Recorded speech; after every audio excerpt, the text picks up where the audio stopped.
Well, welcome. Thank you for coming today.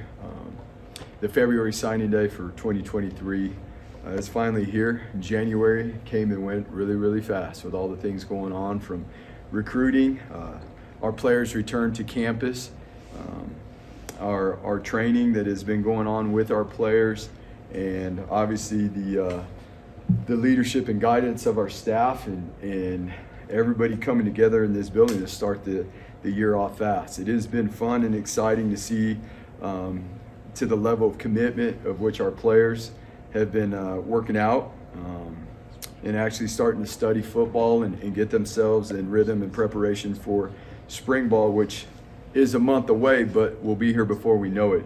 As quickly as January went along, February will do the same. So we're really excited about a big part of that leadership that is going on in this building, whether it be in the weight room or on the field training or in the classrooms, is the super seniors, 8 of them that decided to come back and be a part of this team, this family for one more year. It's really an exciting time because of the experience, not only from the standpoint of production on the field, but for who these guys are as people, their experience leading.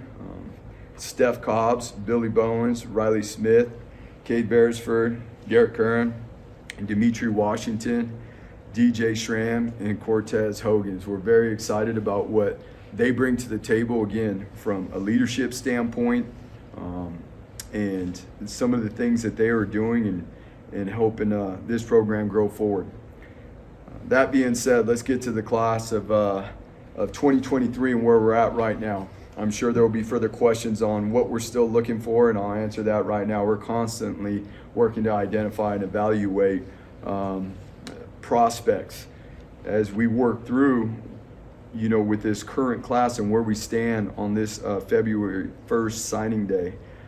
We've made a huge emphasis, in this class in our fronts and in the secondary.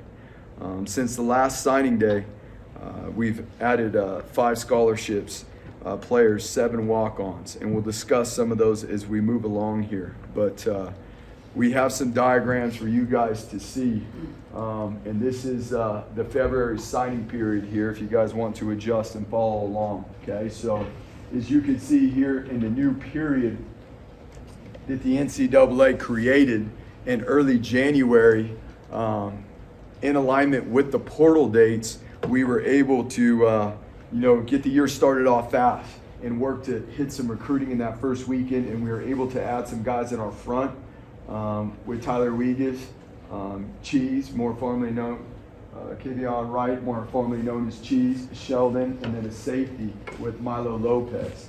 And then being able to add another offensive lineman in that same period as well. Again, the biggest part is being able to create a roster that allows us not only to be successful this year, but in turn, in getting to that point, is being able to train and compete the way we need to through the course of spring. We can see a list there below of also walk-ons that have committed to come to Boise State and who have cleared the recruiting guidelines so that we can communicate and talk about them.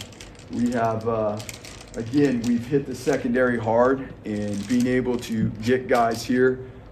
Most importantly, guys that are from within the state, guys that grew up bleeding blue, guys that want to be here and have a huge impact, and guys that we know can develop and grow into having a huge impact. Some of the guys on here are locally from the Treasure Valley, Cole, Troy, and obviously Riker is from the other side of the state, coming from Shelley, Idaho. But we have a few other guys here from the Valley that will be joining our team as well. And Bivens, an offensive lineman from Meridian. Max, a quarterback that we are extremely excited about, that we've gotten to see in our summer football camps with Skyview coming to camp here and being able to see him compete, see how he leads and all those things that are critical to the quarterback position. And adding some depth with our specialists right here with Josh Horn, a kicker coming from Bishop Kelly. And then another guy that you guys will see on here is a walk-on safety from out of state. Bowen is also a guy that came to our summer football camp there in June, and being able to work with him in person and him becoming one of the award winners in the camp through his efforts, his coachability, and the way he performed really had us excited about him to extend this offer for him to be a part of this team. It is a big deal for us to be able to add guys from within the state. It is always a priority to find the young men that fit the program and can jump in and come have an impact that will grow and thrive here. And for a long time, we've been able to do that, and we will continue to put the efforts and the focus on doing so. When we look at the overall picture here, just with the mid-years, by the numbers, we can see that in the January spring start date, we've added 4 defensive front guys, 3 DBs, 1 linebacker, 2 O-linemen, 2 wide receivers, a quarterback, and a tight end. Again, as we move forward into spring, it is vital that we have the guys up front to be able to practice, to train, to prepare a certain way so that we could become the most physical team on the field. As well as you can see the target points from where these young men came from. In the mid-year enrollees, 9 of them were from California, okay? And 1 from Arizona, 1 from Colorado, Florida, all the way from Germany, and 1 from Texas. Now, you can see there's a variety of ways of which young men have made their way here. We are going to continue to recruit the high schools, even in the new era of the transfer portal. We are a developmental program that prides ourselves heavily on finding the right young man that have the skill set that fit a certain role here, and have, more importantly, the intangibles and the foundation to be able to grow and develop and have a greater impact. That takes time. And we are invested in that time here is an athletic department, a football program. And so you can see here, 6 of the young men enrolling mid-year were high school students. 5 came as 4-year transfers, and 3 were junior college transfers. As we look at the overall picture thus far, okay, here's a snapshot right here, by scholarship here of the overall class. So we can see that by position in the 2023 class thus far, we have 8 DBs that we have signed, okay? We have 6 defensive front guys. We have 2 linebackers, 4 O-linemen, 3 tight ends, 3 wide receivers with the gray shirt that came in from the prints from the previous class, a quarterback and a tailback. Overall, you can see where the emphasis was from our graduating seniors and or guys that have gotten the opportunity to go on and train for an opportunity to play in the NFL, which is, along with winning championships, is the goal here.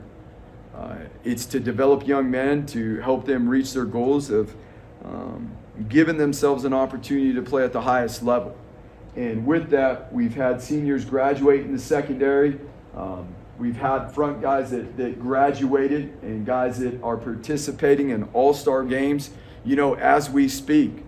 And so with that, we spent a lot of time recruiting in the secondary and within the front of our defense. Overall, again, we've got a couple linebackers coming in. We can see the amount of O-linemen, 5 total right there. We talked about the wide receiver position with CJ and Max. That gives us 2 more quarterbacks and 1 running back at this point. As we spoke about to start, the identification and evaluation process never stops. We're going to be relentless with it. We are going to work to find, again, young men that have a certain skill set and ability to fulfill a role that we have a need for, and more importantly, what they're built of, their foundation, who they are, their ethics, how much they love the game. We will work relentlessly to find the right young men to bring into this program. That being said, we're very grateful for the young men that have decided to come to Boise State and to not only be a part of this football program, but for the young men to come have an impact and get their degrees on this campus, in this valley right here, and to immerse themselves into this program, to learn the traditions, the values of how we do things, and to be a part of this brotherhood. Entirely, this game is about competition, and the level of competition within our training sessions and our preparation has constantly grown in the last couple years here, and that is always our efforts. That is our best tool, is to be able to create competition through finding the right people. And we're really excited where we're at right now with the opportunity to continue to grow. With that being said, we'll take any further questions on this recruiting class. Coach, your program has kind of built a reputation for turning walk-ons into stars. Van Der Esch, Avery Williams, even Tyler Crow was mentioned to me recently. I mean, what does it say about this program that you guys are able to develop guys like that? It's such a big deal for us. As we all know, there's 85 scholarships that you get to hand out, but there's 110 spots on the team. And the young men that come into this program that are able to fulfill those spots, we are going to work tirelessly to make sure that those people, again, fulfill a role on the team, that are going to be able to have an impact, and they have the intangibles to develop and become a guy that is not only impactful on the field, but impactful in the locker room, who can help lead and be, a positive presence in this community, as many of those people that you just, listed have been. And to be honest with you, Ron, that's the fun part. Helping young men grow and achieve their goals and dreams. Ultimately, if we're not in this for that, then I don't know what we're doing. You mentioned you're obviously going to recruit high school, be a developmental program, but in the new era where you can just go fill holes quickly with transfers, how do the defensive line obviously was one that you hit with the edge position, losing a lot. How do you think you replaced who you lost, I guess, and how do you feel like that area went in recruiting? Yeah, so we recruited, the edge position in our defensive front pretty hard. I think we understand and know that that's a pivotal position. We can see even at the next level in the NFL, the teams that have reached the final stages of the playoffs here, they got really good players in the front. That's where this game starts, whether it is the run game or the pass game. You got to be able to protect the passer. You got to be able to get after the passer. And so for us, that is always going to be a heavy emphasis in being able to get guys in like we did mid-year too, and be really, really diligent with the process of identifying, because it's not about just getting guys in, it's about getting the right guys in. And that's the most important piece, because things get speed up with the timelines and the windows of which are college football recruiting now. And just because those windows get tighter doesn't mean that our process, we've got to make sure that we keep the integrity of it, of finding the right people that can be impactful. Relationships are always important with recruiting, but how's that even evolved and changed? Because a guy like Cheese, who you guys had a previous relationship with, he doesn't come here initially, and then all of a sudden the door opens, to find his way back here. So how those that relationship evolved, in the new climate? Recruiting is all relationships. It's finding and understanding the people that are a fit here, and then I think it's well documented that we don't recruit a lot of people. We don't offer a lot of people. Why don't we offer a lot of people? Well, so we can build those types of relationships. We can't offer 300 people and think that we're going to build quality relationships with that many people while making sure that we have the right ones in this building. There's just not enough time in the day. But when we can identify the right people and we can come to an understanding and common ground of a great feel and fit, the way college football works today, Jay, what we're talking about, it might not be initially. It might be in a couple years. And you know what? That's what the game is about, is building those relationships and long-lasting ones, not only with the ones that we recruit, the ones that come into this program, and then years down the line, how we continue to communicate and have those relationships that help each other. You had two guys come from the Power 5. Can you tell us what excites you a little bit about Cheese and Tyler Regas? Yeah, those guys, they come. It's something different to be said, and to be honest with you, it's not even so much the playing aspect as it is to be away at a 4-year school and be on your own, to be living in the dorms or to be living, off campus on your own, and understand the demands of what it is to be a student athlete, to handle your personal life, to excel, with your academics, and to put everything into the development of which you are growing as a football player. And so that's called, the maturity of being a student athlete. And there's something to be said, not to say that high school players can't have that. Obviously, that's what we're looking to find at the high school level, the guys that have that already at an early stage. But The physical development of their bodies at times is a little bit more depending on how long they've been at a 4-year school and the program they've been in. I know we talked a little bit about the local area, but talking with a number of the coaches in the area, they said the current head coaches at all 3 D1 institutions right now are definitely paying a lot more attention to what's going on locally, visiting high schools and stuff like that. Was that a conscious decision that you really wanted to emphasize when you got back to Boise State, Andy? Without a doubt, because I respect, and from the standpoint of knowing a lot of these coaches for a long time, respect what they do and how they do it, and obviously love to see where the high school football here is going.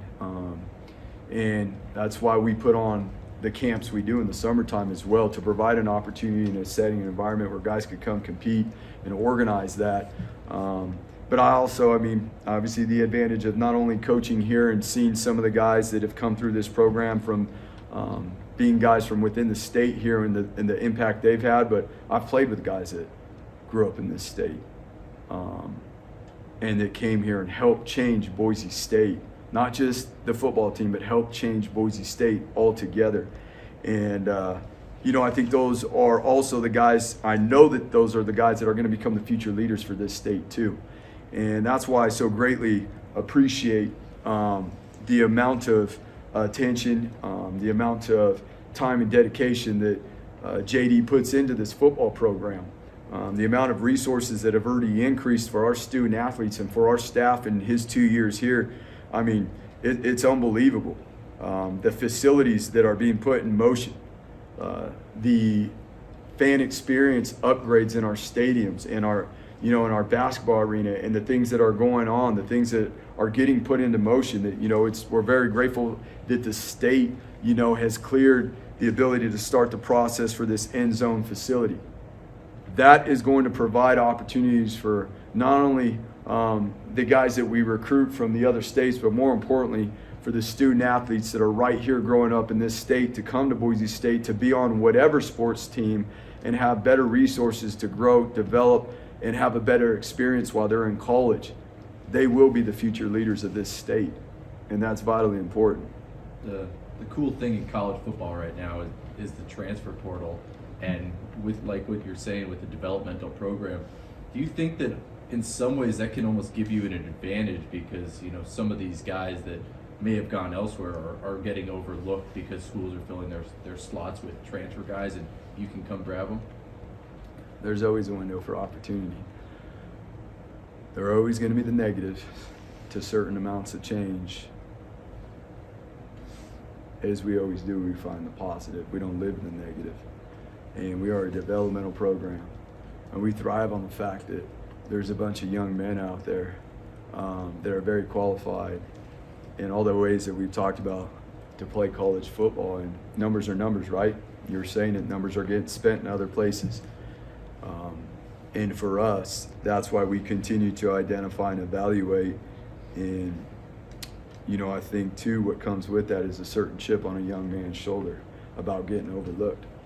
You mentioned the end zone project. You don't know how the timetable for that, but is that something when you're recruiting that you can show them pictures of that and stuff? And I know you may not line up with when they're going to be here, but at least see kind of what direction you guys are moving with the program. Yeah, there's no question. So I don't know when the last time you guys have been in the stadium, but I know what it looks like from the outside. But when you walk inside that stadium right now and you're on ground level on the blue and you look up at that scoreboard, that's something different. That's something different.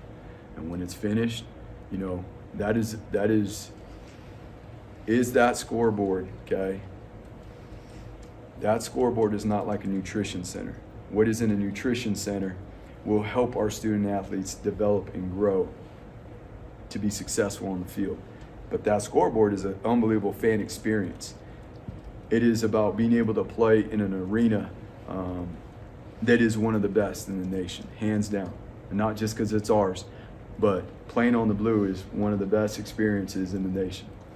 Adding opportunities like that for young men to come experience that, those are the moves that JD's making and that we're very grateful for. And through that, all the support that we have and the boosters, he's not getting that done by himself. The tremendous support from the boosters and the influential people in the community that have helped us get to the point we're at right now. mean, our players are very grateful for these opportunities, and that's why I would say, without a doubt, where are we at after the first month of 2023 and our first month of training is very exciting, because the young men in this program are extremely invested, they're committed, and they can see and feel what the greater leadership in this athletic department wants to help do for them, to help them become the best they can. Spencer recently got a new deal. How important was it to you to make sure he stays around for a few more years? Yeah, there's no question.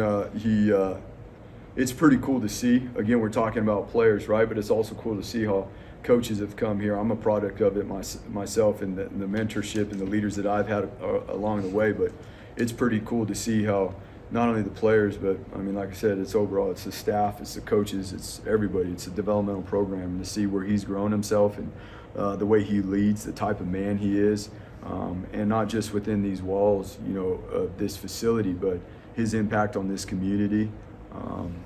We're very grateful for him, and excited to see how he continues to grow our defense. When did your relationship with James Montgomery start, and what excites you about him being the new running back coach? Yeah, so I mean, obviously with the process put in front of us to identify certain parameters within the scope of what we want to hone in on, there was a lot of conversations, a ton of conversations with great men in this profession.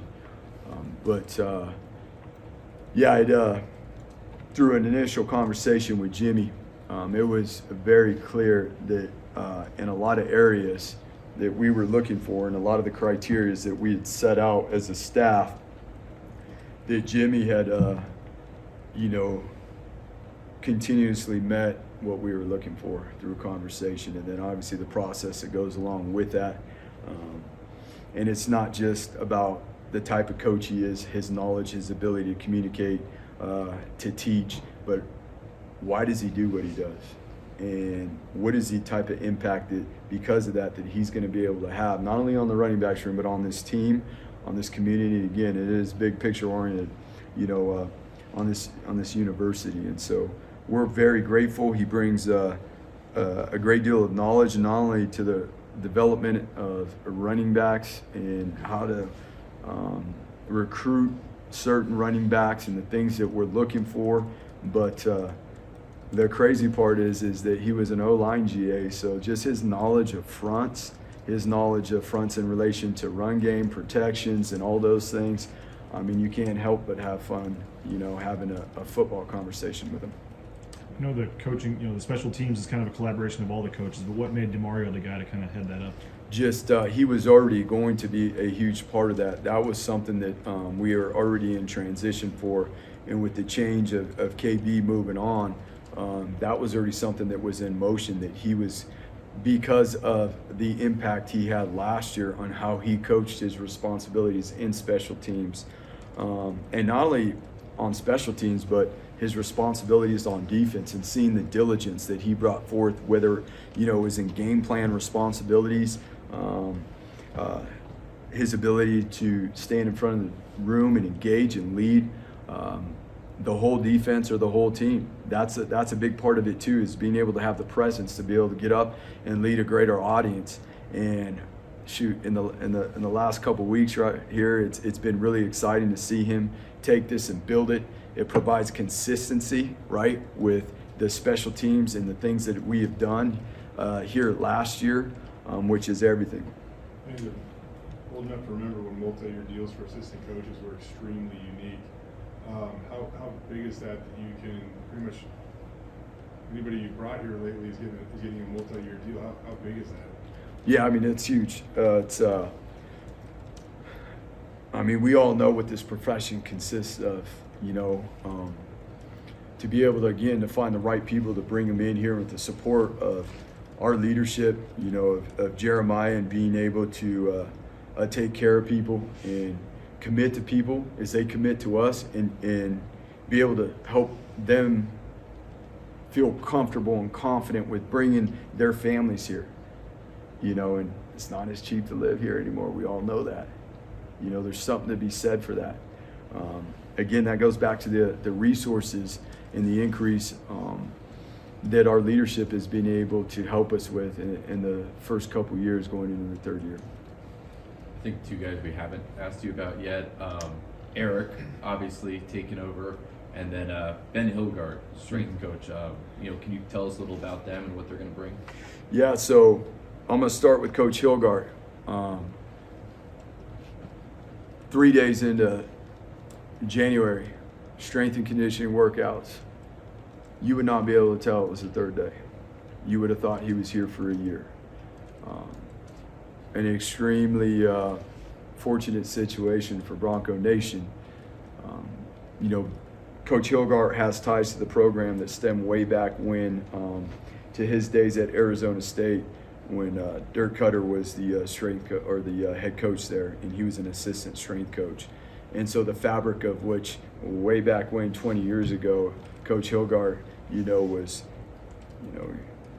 exposed in the environment of which obviously Coach came from here. Fast forward, here we are, 20 years later, and he has a wealth of experience. His training philosophy fits who we are, not only training the physical development and preparation of our players, but also the mental development of our players. There's a special art to doing that. And when certain people have the capacity to not only train and build, whether it's within a position group, linebackers, running backs, O-line, there's a special art that some have that they can build and grow within a certain area, but they can develop a mentality and a level of discipline. And love to see what he has done here in the first month with Coach Minter as well, and Coach Reed and Coach Smith. I mean, these guys, it's exciting to go down and watch a workout. You gotta catch yourself on time, because you might spend too much time down there watching them work out instead of being upstairs working on some other stuff. But you can't just help but be around in the space that they're now leading.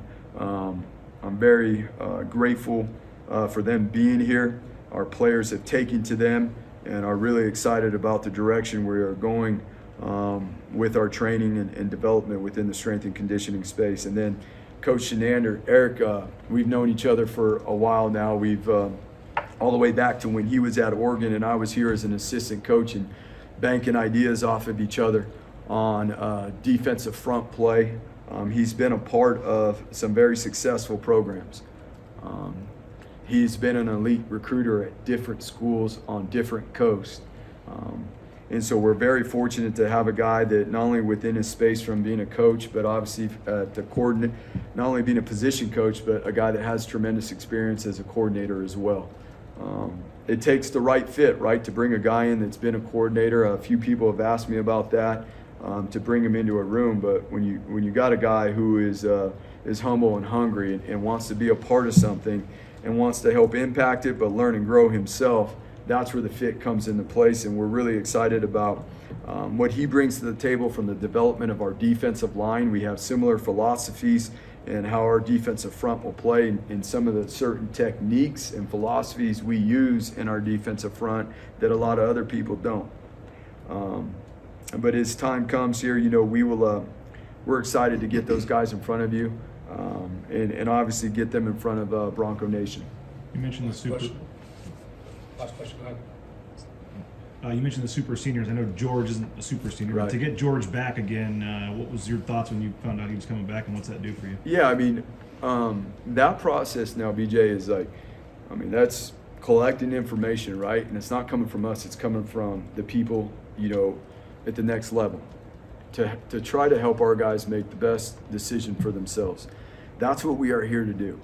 And, it could have went either way for George, but it's a situation where, we're extremely lucky that, number one, we get an unbelievable person back in this building for another year that brings production and has obviously been a game changer when he's on the field and the impact he has in that space. But it's pretty cool to see the young man that, George has got here as, and what he's grown into over the past of the, 4 whatever it is years here, going on 5. He's an extraordinary person that has such a big heart and is so humble, so hungry, and we're looking forward to, this being his best season yet. Thank you guys. Go Broncos.